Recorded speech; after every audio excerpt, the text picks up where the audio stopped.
Good evening, everybody. Thanks for joining us tonight for our Fit Talk. It's a Wednesday, so hopefully that didn't throw you off because we've been pretty consistent on Tuesdays and Thursdays the last few months, I guess we can say.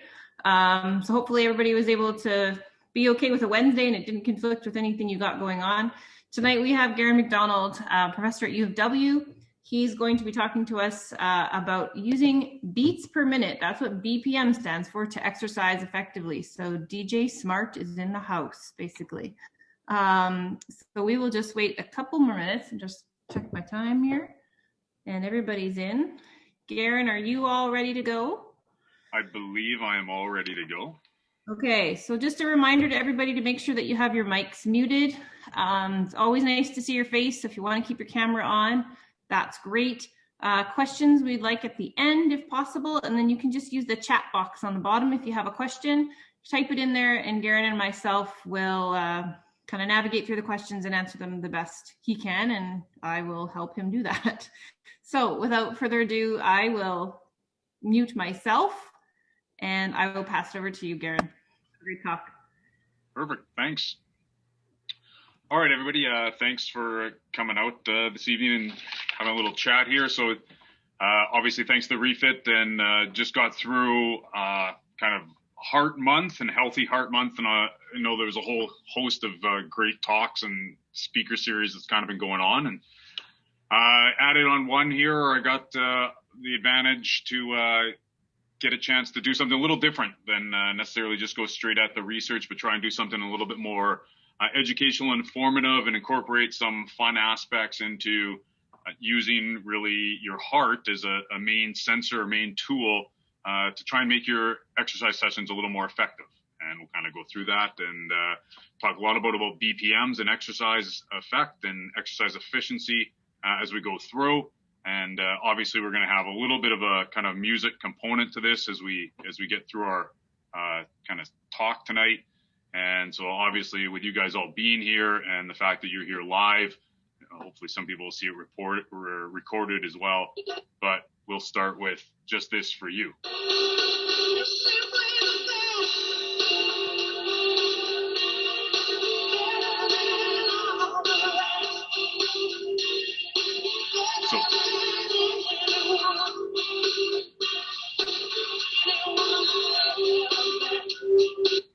So there's a little Tina Turner, get us going here tonight, and hopefully get our heart rates up a little bit, and maybe bring back some memories in terms of some of the times that I've actually interacted with that song.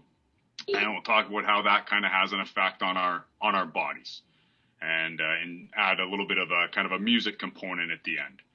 So the overview, really, we're going to talk about the importance of heart health, the importance of exercise, physical activity, the efficiency really based around intensity, and then really trying to draw out the enjoyment side of things with regards to, exercise and our hearts.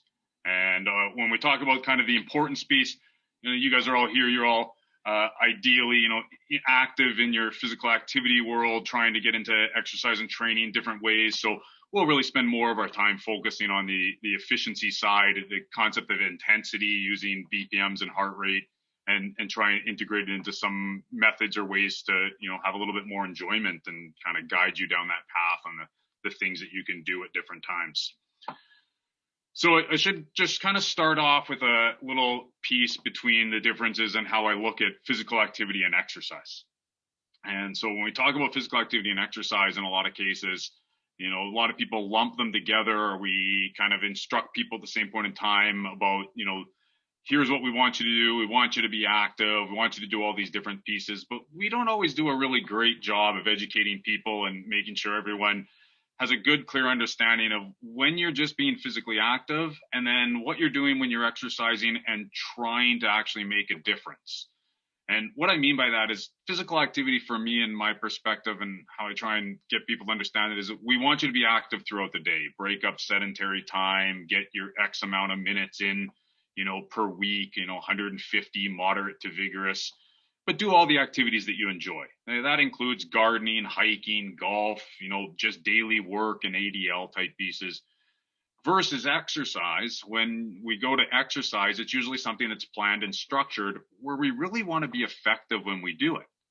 And one of the best ways to be really effective to it in terms of planning it out for ourselves is to make sure that we are, working at the proper intensities or bringing on intensities during our workouts and our exercise programs that are going to stress and overload our body to get the benefits that we're looking for. And in this case, we're generally talking about the heart and ways that we can look at that. And although that can actually start to become very complicated very quickly, the advantage of your heart as an internal sensor for this is that your heart will tell you exactly what's going on based on its BPMs. And so when we look at how your heart's beating and how your heart's regulated, we can control a lot of this and get a really good understanding of what you're doing both in session and then what's kind of happening long term in terms of the benefits. Where this all shows up is we talk a lot about exercise and physical activity, and we talk all about the dose response components. And we always tell everybody that on the x-axis along the bottom is the volume or the amount of physical activity you do in a week, and here on the y-axis up the top is the percentage of health benefits that you can get out of that. If you're consistently doing your volume of physical activity every week, you're going to slowly get increases in things like lower levels of triglyceride, better blood pressure, alterations in some body composition, high density lipoprotein changes, and aerobic fitness ultimately. What it really stands for, what we really have to understand, is this is based on just doing the right amount of physical activity.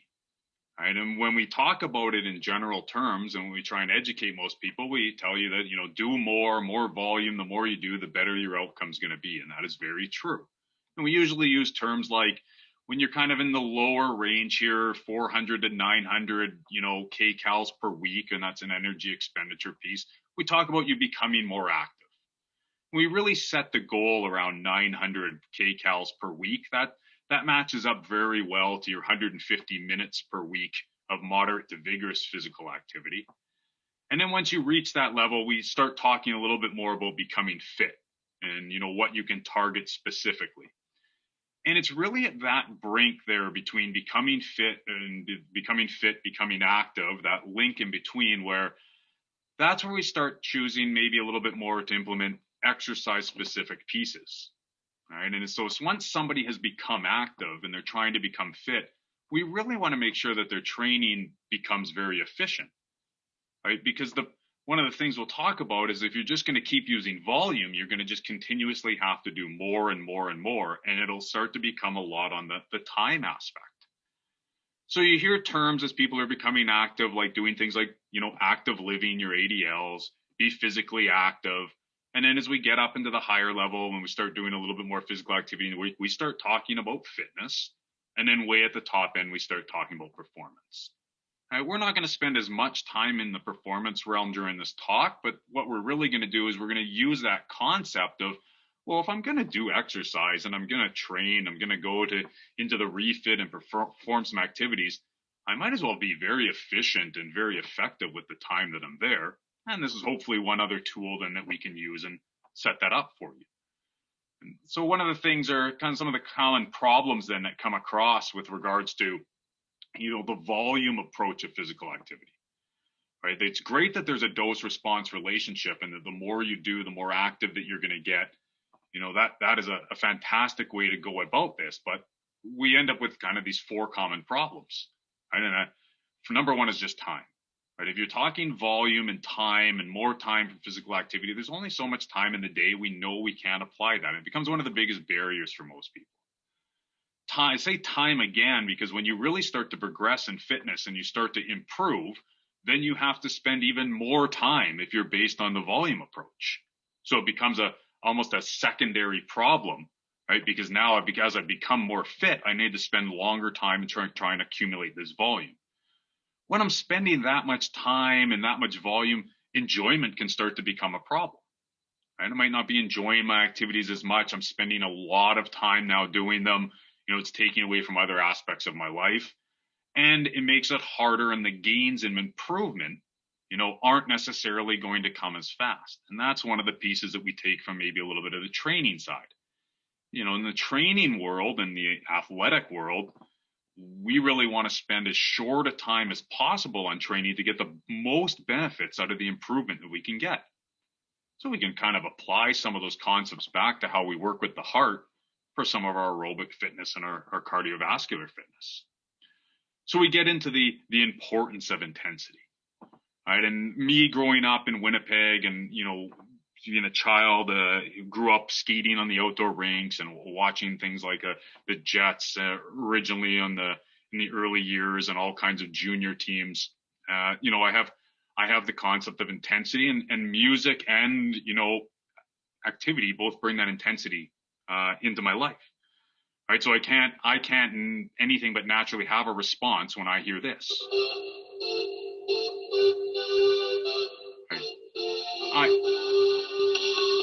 I hear this song and I immediately would love to come running down a tunnel and jump on the ice as a 6-year-old kid throw anything, as relates back to my time with regards to playing sports. So intensity in that realm, when we look at it in the world of sports, right, we've learned that music can have a big impact on that. Right. And we use intensity to kind of limit how much we can do or how much we have to do volume wise. So when we talk about being able to alter volume to make sure that you're getting your healthy components, well, we can do that with this other component in intensity. Right? We can use it to just simply increase your enjoyment and variation in exercise. Right? We can shorten your amount of exercise you have to do and start to produce a lot of the same, outcomes, if not even better outcomes, based on how we can stress the heart by kind of pushing its intensity level a little bit. The nice thing about intensity is that it has a lot of levels, right? So we can talk maximal intensity, light intensity, moderate and vigorous, and we can set up our workouts and our routines to alter within that during a single session or during a week. And we can talk about, how we can kind of push and have the heart get a little bit more adaptation as time goes on. Now, higher intensities, and why we talk a lot about higher intensities, is they're what's really required to kind of overload the heart and produce more benefits. But if I go out and walk every day and I walk for 30 minutes at the same pace, nice kind of level ground here in Manitoba, or I get on the treadmill or the bike and do the same workout every day, my body will do a very good job of adapting.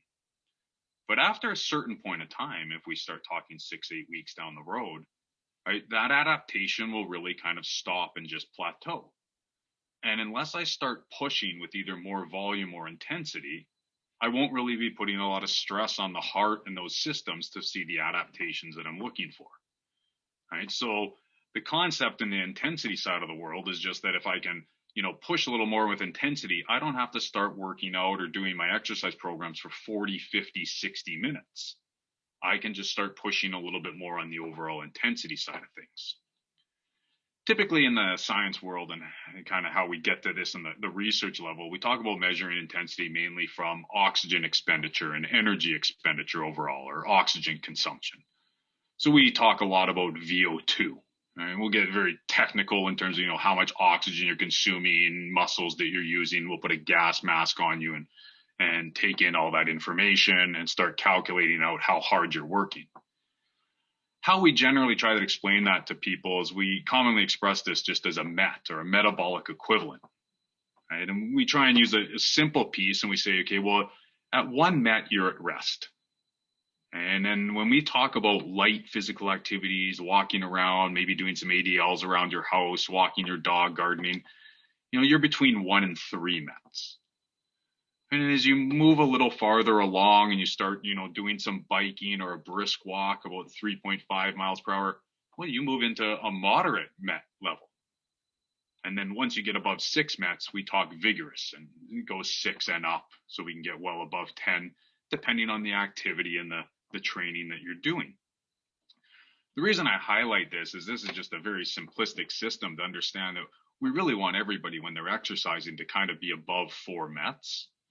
Right. And then having the idea of, going between 4 and 5 and 6 at different times to try and push and make sure that they're slowly progressing forward.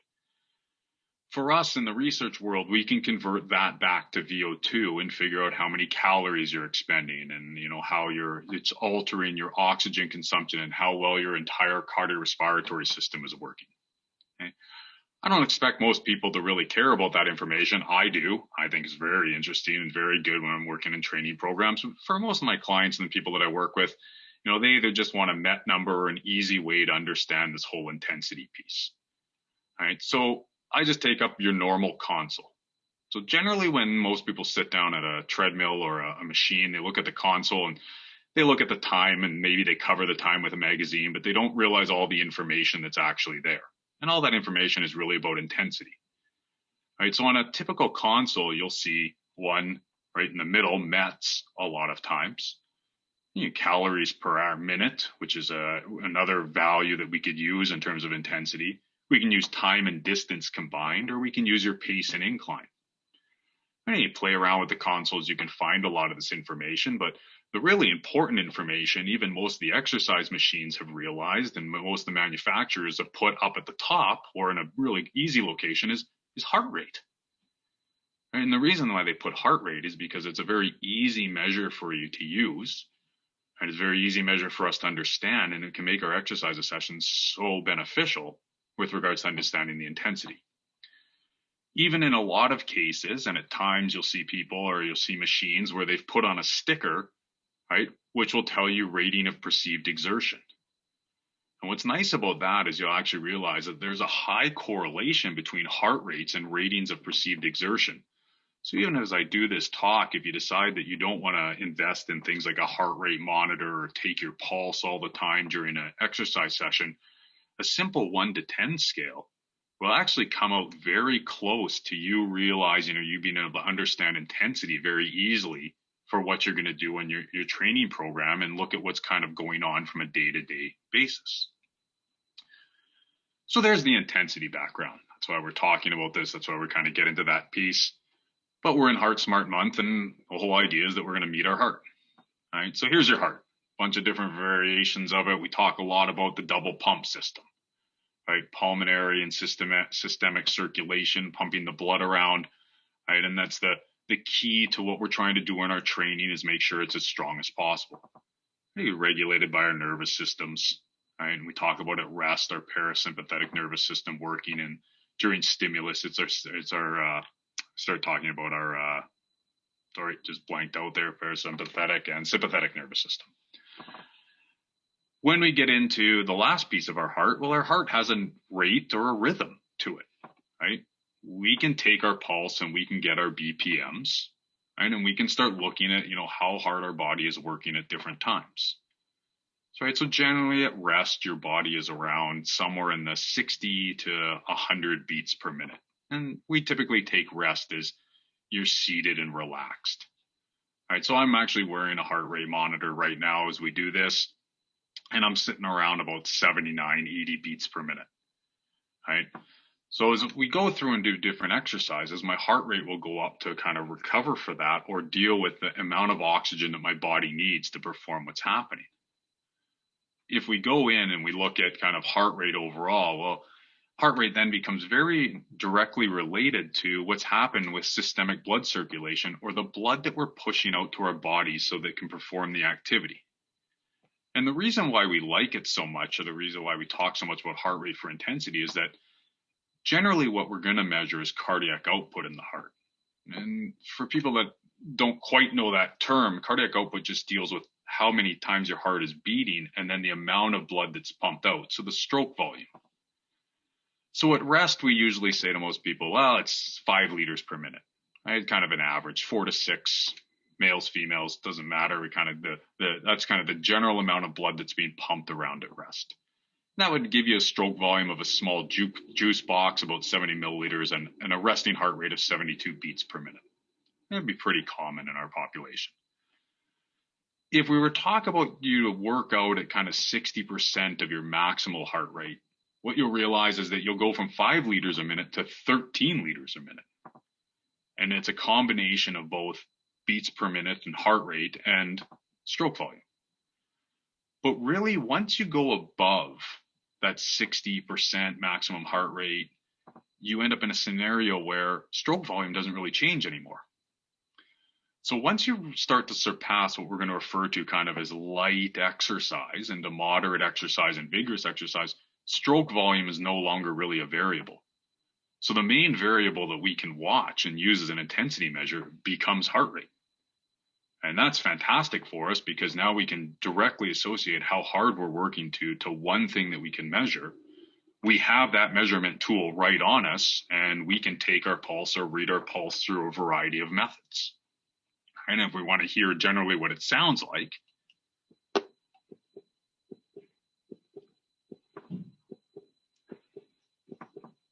the 72 beat per minute heart rate. Right? And that measure is right there readily available to us at all times. So as we use heart rate as an intensity measure, right, we can talk about various levels. So resting heart rate being this kind of 72 beats per minute that I'm talking about, but then we can start talking about light, moderate, vigorous, and maximal intensities. Now you've kind of seen some of these colors before in terms of the diagram with the treadmill and the console, and they kind of relate to having different measures that have percentages of our maximal heart rate. And that's the intensity component. So at rest, we're about 40% of our maximal heart rate. Light exercise is kind of in the 60 to 70 range, moderate 70, 80, vigorous 80 to 90, and then maximal intensity is 90 to 100. And when we look at how people exercise, we can choose to exercise in one region, but what we'd like to do is push the intensity at times, even for short bouts, to put different stresses on the heart so that the aerobic system works harder. If you get into the fitness terminology of it, you start to hear terms like, well, at maximal intensity, you're working anaerobically. It's very hard to work aerobically at that high of a functioning. Right? When we start talking, the vigorous and moderate, we talk about kind of a high aerobic, moderate aerobic, light aerobic. And then sometimes you'll hear these terms as things like this is your cardiovascular aerobic zone, and this light aerobic area is your fat loss zone. Going to try and avoid the whole fat loss zone conversation solely because fat loss and beta oxidation that uses energy through fat for our bodies to produce our activity doesn't stop when we work at higher intensities. Right? So if I work at a higher intensity, I'm still going to burn fat. Right? It just means I burn a lesser amount of fat. Right? But the percentage is less, but the overall calorie expenditure and the benefit of my exercise is significantly better by pushing my intensity a little bit.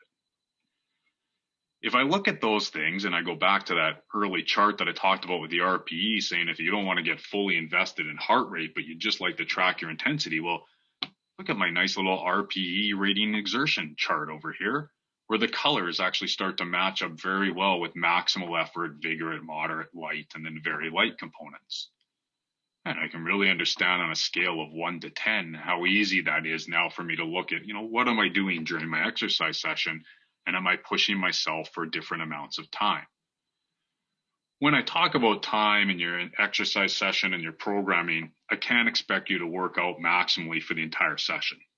All right, so maximal exercise is something that you'll do in very short bouts, likely less than 5 minutes, probably even as low as 30 seconds to 1 minute.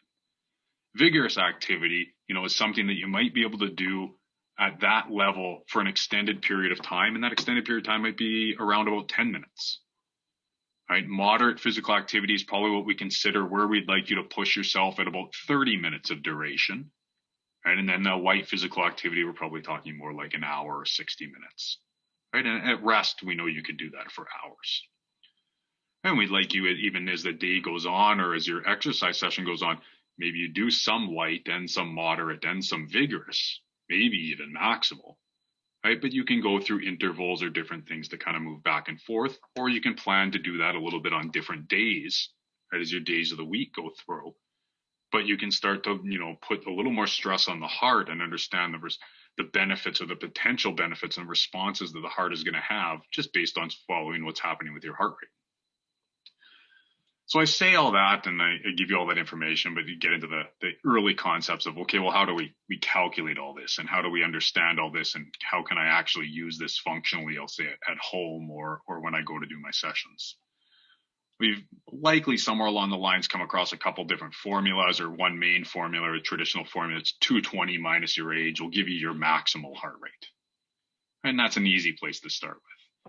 And we typically teach most people now, we use a Tanaka formula, and it's 208 minus their age times 0.7.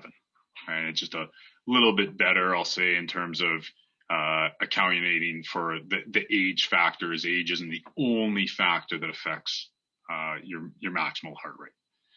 But so if I put that in for a 55-year-old person, what I'll end up with is I end up with a maximum heart rate of 170 beats per minute. All right, so that gives me my top end of where I'd expect my maximal heart rate to be.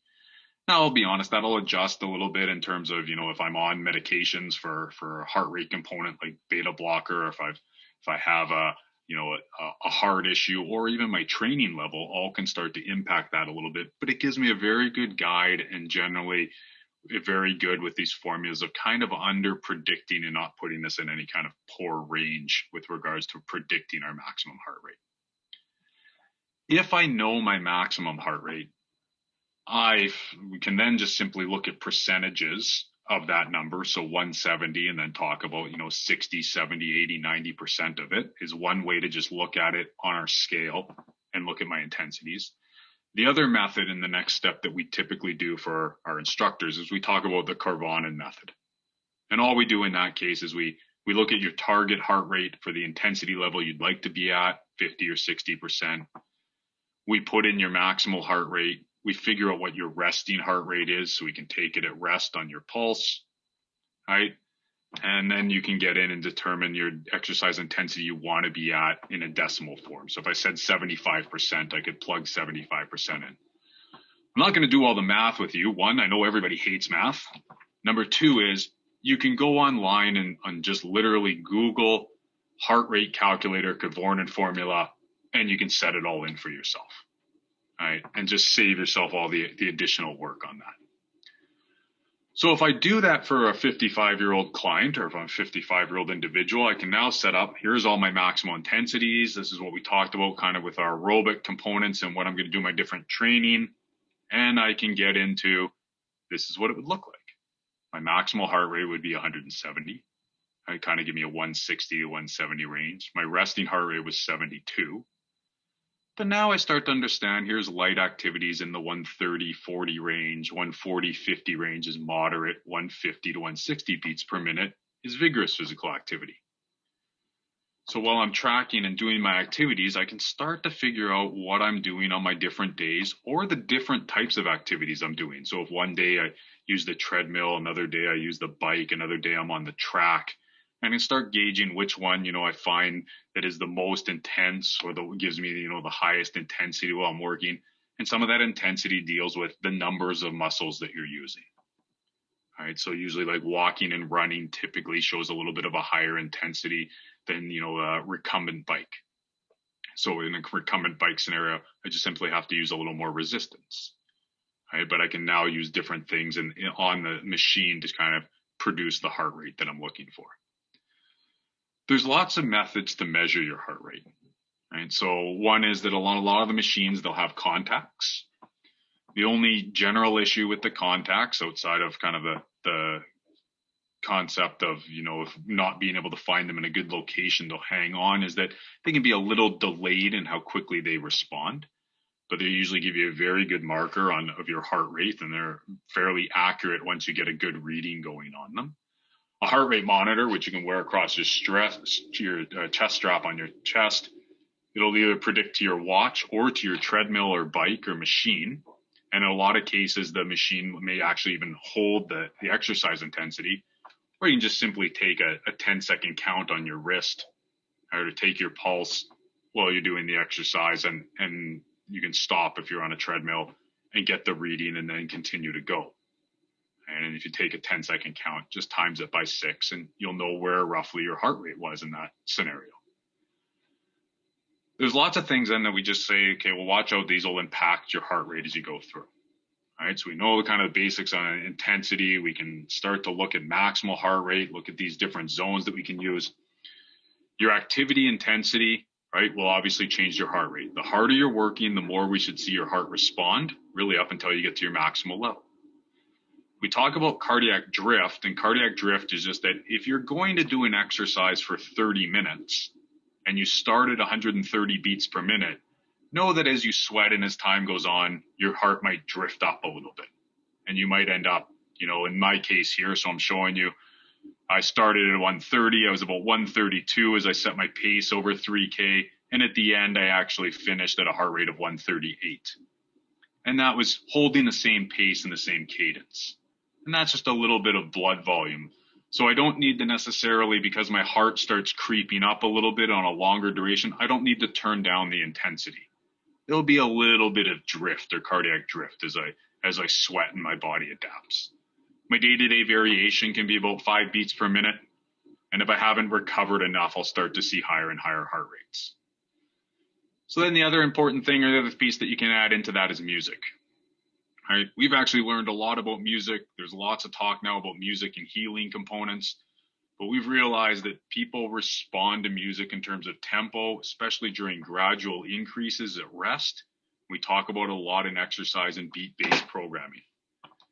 So we can talk, music can be very energizing or calming depending on what you use. And we talk about, a basic exercise session. We might be going from like 100 beats per minute up to, a general pop tune that's 120, a techno tune that's 144, or up to something, at the maximum of 172. Right? During continuous exercise and submaximal activity, a lot of people are very predisposed to respond to rhythmical elements and beats in terms of a backbeat that's going on and the music that's going on. And it's one of the advantages that we have right now with technology and your own playlists and things that you can do. You can use a beat-based approach to set up your exercise session, right? The music and the responses that we've seen in terms of the research that's out there is it actually could facilitate overall better performance in exercise. Right? It reduces feelings of fatigue when you have the right song going while you're going through, and psychological arousal and even motor coordination have all been reported. And then at the end of your exercise, using it for relaxation response has also been very beneficial from a physiological standpoint and the results that have shown up. So there's the advantage to just adding some music into a beat-based approach with my heart rate, because I can start to tailor a little bit of what I'm going to listen to, right, to get me going or get me moving. Right, so warm-ups, we put in the 120, 130 range. You're talking about your cardio sessions. They'll vary between 130 and 150 beats per minute. Step-based segments, 118 to 128 beats per minute. Right, and muscle conditioning segments around about 132. And if you're talking flexibility, relaxation, we usually look for things that are under 100 beats per minute. That is all simply, in that situation, that's the music beats per minute that we look to try and select for programming. And so if you can pick a music or a song that starts to fit into that, that can sometimes just give you a little more adherence, a little more enjoyment to your exercise sessions. If you're going to select your music, I generally try and give this as the big piece for both instructors and individuals that are doing this. We know that self-selection generally produces better or higher intensity exercise sessions for people because they enjoy what they're listening to. Keep an open mind, though, on the music styles, because there's a lot of different types of styles that can be beneficial to trying to get you moving or slowing you down that you might actually really enjoy. And choose generally positive and motivational songs, right? Ear care wise, we watch the decibels. We talk about it within facilities, but a lot of people are doing this in terms of, self-selected music and, headphones or earphones at times or in their own home, right? Your beat-based design on exercise sessions then deal with, you can set them up for ADLs, right? Use music to start getting you moving. And if you know that it's going to get something that just starts getting you going in terms of your warm-up or into your exercise session, that's beneficial. Or design them into your workout plans. And you can use them as intervals, as most songs are in the 3 to 4 minute range. You know that you can plan out 3 or 4 or 5 songs, and there you have it. All right, so my examples on that go, so here's just 2 quick examples. Well, one is my CanCon example. So here's all my Canadian artists. So Complicated by Avril Lavigne, and it's 78 beats per minute. Right, and then I go to the Arkells at 119 and then move up all the way to Our Lady Peace at 159. Well, in that exercise session right here, in terms of just simply playing these 6 songs for myself, it takes me in the realm of about 25 minutes. Right, and it moves me and allows me to keep moving, and it's stuff that I'm enjoying, and we now have the technology to build our own playlists and have access to these different pieces. My boombox example gives me the Gambler by Kenny Rogers, right, where I want to get focused, and then getting me all the way up to The Best by Tina Turner. right? Bringing myself all the way up with Born to Run and Bruce Springsteen and then back down. And we can select that music and put it in to try and enhance what's going on with your heart and the components that are there. The apps and the systems that'll be beneficial for you on that is there's lots of online calculators for heart rates, heart rate targets that you can use. So hopefully this is just giving you sort of a basic background of, here is the heart rate intensity. Here's what you're trying to do with those pieces. The programs and apps define songs and BPMs. You literally, song BPM will tell you the BPM of every song that you could possibly ever imagine and enter in there. And you'll know what the kind of beat per minute is. Just remembering that if you're running versus cycling your cadence, you might end up preferring a different beat based on kind of a double count instead of the single beat, right? And then there's lots of programs and apps out there for you to develop different playlists. And there's a lot of playlists that have already been developed, and generally they'll tell you what the beat per minute is.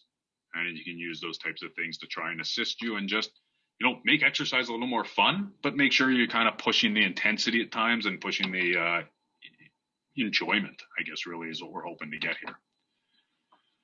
So I think that pretty much brings me to the end. And I feel like I'm not a DJ unless I play this song. And so I hope you guys have a Heart Smart month. Take care.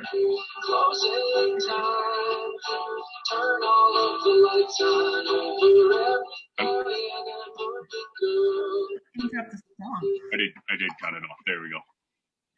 So thanks, Gerren. That's lots of great information. I will be honest, I was checking my heart rate while you were chatting to see what my resting was.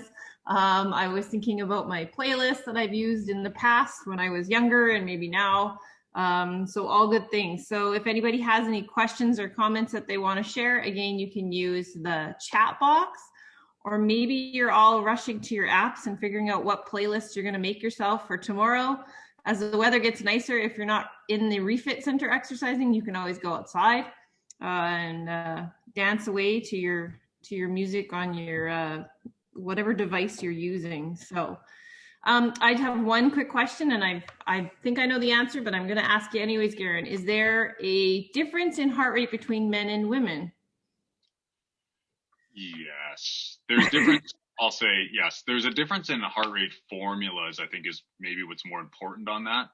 Is that when you look up the calculators online, you can find calculators that will work both for the different sexes.